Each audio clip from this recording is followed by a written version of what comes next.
So yesterday we learned about Mendel. Today we're actually going to learn about how to apply his principles. Nothing in life is certain. So what we know is that if a parent carries two different alleles for a certain gene, we're really not going to be sure or ever really know which of those alleles is going to be inherited by one of the parent's offspring. So what we can do, though, is use some mathematical probability to predict the future. We can kind of figure out the odds. So what we're going to use is Punnett squares, and that's going to help us to determine the mathematical probability to help predict some of the genotype and phenotype combinations. So whenever Mendel would perform a cross with his pea plants, he would usually categorize and count all of his offspring.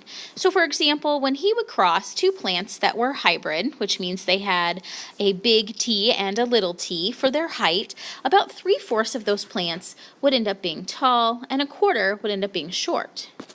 What Mendel realized was that he could probably, because this happened so often, use the principles of probability. He could use that to explain the result of his cross. So what is probability? It is the likelihood that a particular event will occur. For example, there's really two possible outcomes of a coin flip. It's either going to land heads up or tails up. The chance or the probability of either outcome is equal. Therefore, the probability of that single coin flip landing heads up is 1 in 2. So that's 1/2 or 50%. If you flip it 3 times in a row, what is the probability that it's going to land up, heads up, every time? Well, each coin flip itself is an independent event, so with 1 chance in 2 of landing heads up. So what you'd have to do is 1/2 3 times. So 1/2 times 1/2 times 1/2, and you're going to get 1/8. So what you have really is a 1 chance in 8 of flipping the heads 3 times in a row. The past outcomes are not going to affect your future ones. Just because you flipped it 3 heads in a row doesn't mean you're more likely to flip it tails up or heads up on the next flip. The way that alleles segregate or separate during gamete formation is just as random as a coin flip. So whether the egg goes here or this egg goes into the gamete, we really don't know. Therefore, the principles of probability can be used to predict the outcomes of a genetic cross. So Mendel's cross is going to end up giving us a mixture of tall plants and short. So if each F1 plant had a tall allele and a short allele, so a big T and a little t, then half of the gametes they would produce are going to have or carry the little t short allele. Because the little t allele is recessive, the only way to produce short plants is for 2 gametes carrying the little t allele to combine. Each F2 gamete has a 1 in 2 or 1/2 chance of carrying the little t allele. There are 2 gametes, so the probability of both gametes carrying the little t allele is 1/2 times 1/2 or 1/4. What do you know? Roughly 1/4 of those F2 offspring then should be short, and the remaining 3/4 should be tall.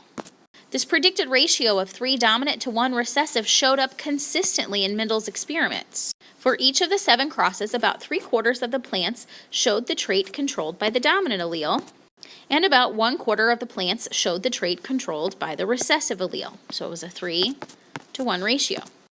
Not all organisms with the same characteristics have the same combinations of alleles, however. In the F1 cross, both the big T and the big T little t allele combinations resulted in tall pea plants, because remember that big T allele is dominant. The little t allele combinations would always produce a short pea plant. Organisms that have 2 identical alleles for a particular gene, 2 identical alleles, are said to be homozygous. Organisms that have 2 different alleles, such as big T, little t, are said to be heterozygous.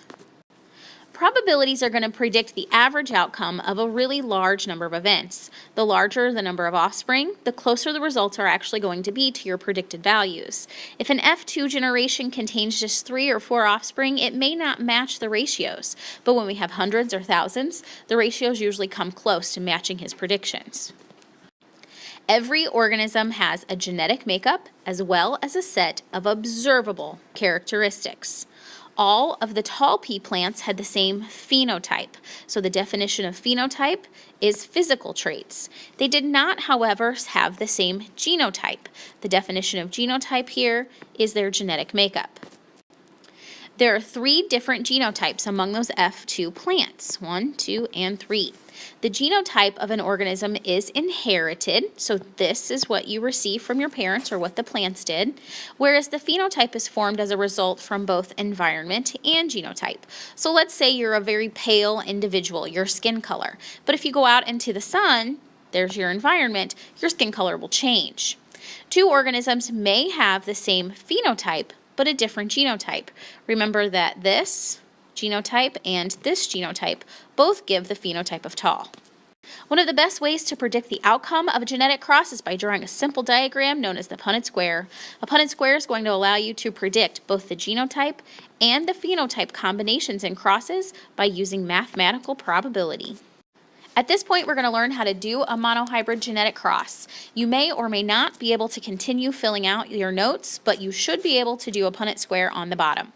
So in rabbits, black coat color is dominant to white coat color. This is just some general information in the problem I'm giving you. I have a black rabbit that is heterozygous for a trait. What types of offspring can I get if he is mated to a pure white rabbit? Well, the first thing that you have to do is answer a couple of questions. So first of all, what is the trait? In this case, we see that it is coat color. We're also going to have to pick a letter to use in our Punnett squares, and we're going to use a capital B only because B is the first letter of the dominant color, which is black. Now, letters I would not use, X or S or O. Letters that have the same capital and lowercase letter can get really confusing whenever you use them in a Punnett square, especially if your handwriting is not very clear. Now, the dominant allele here is black, and so we're going to use a capital B, and the recessive allele is white, so we're going to use a lowercase b. Now down below we have the genotypes, and so you can actually shorthand that. Instead of saying homozygous pure dominant, we're going to be able to use these allele combinations over here, like big B, when I ask for genotype. But phenotype is still going to have to be written out. Big B is going to give you a black phenotype. Big B is going to give you a black phenotype as well because the dominant allele is present, but little b is going to give us white. Now the fun part, we actually have to figure out what kind of offspring we can expect. So in our legend, this is where you're going to tell me what letters you're using and what those letters stand for. So we're using big B for black, and little b, is going to stand for white. Then we have to figure out our parental genotypes. It says that we have a heterozygous rabbit, so big B, little b, and we're going to mate him with a pure white rabbit. So we're going to try and see what our offspring will end up being. So you're going to put these down here in the Punnett square. You're going to separate their alleles to try to see what kind of combinations we can get at the end. So when you pull down the letters for the Punnett square, if it's a monohybrid, you want to put the capital letter first. And so we're going to take one from the side and one from the top. One from the top and one from the side, and then the same thing here. Now it isn't really enough for you to simply fill out the Punnett square. You're going to have to give us a little bit of information. So this is the Punnett square from the page before. When you ask for, or when we ask for things like genotypic and phenotypic ratios, we're looking for you to give us the information that you now understand from that Punnett square. So first, what does homozygous dominant, what is that going to look like? In a genotype, it's big B. Heterozygous would be big B, little b, and in this case, homozygous recessive, little b. Now you have to tell me the ratio. Now it's always at a 4, because if you notice up here, you have 4 boxes. So how many big B's do you have? You have 0, and you do have to give me that number. Heterozygous, big B, little b's, you have 2, and homozygous recessive, 2 out of 4. Now for phenotypic ratios, again, you're going to tell me physical appearance, what you see. So we have black, and we have white as a possibility.